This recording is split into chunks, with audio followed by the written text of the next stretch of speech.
A gas in equilibrium has uniform density and pressure throughout its volume. This is strictly true only if there is no external force, external influences. A gas column under gravity, for example, does not have uniform density and pressure. As you might expect, its density decreases with height. The precise dependency is given by the so-called laws of atmosphere, which is given by this formula.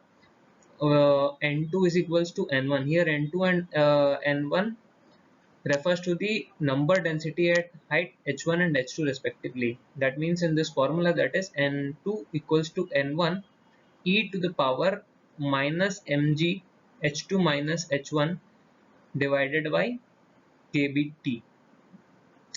Use this relation to derive the equation for sedimentation equilibrium of a suspension of a liquid column, which has the formula N2 is equals to N1 exponential, that is e to the power minus mg Na, that is Avogadro's number, density rho minus rho dash h2 minus h1 divided by rho rt.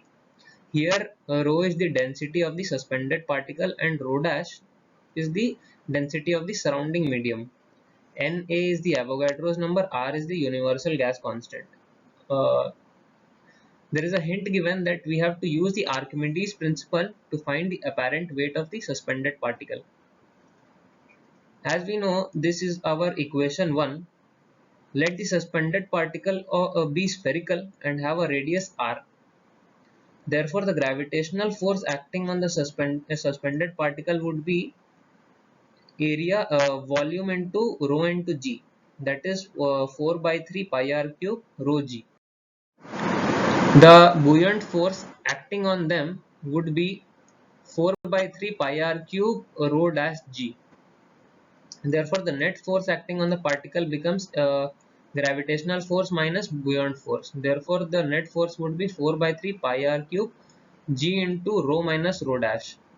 Replacing mg in equation 1 with the above equation, we get N2 is equals to N1 e to the power minus 4 by 3 pi r cube g into rho minus rho g, that is from F net, into h2 minus h1 divided by kBt.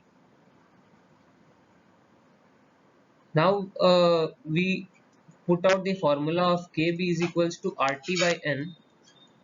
We get the above equation derived as N2 is equals to N1 e to the power minus mg Na into rho minus rho dash h2 minus h1 divided by RT rho dash.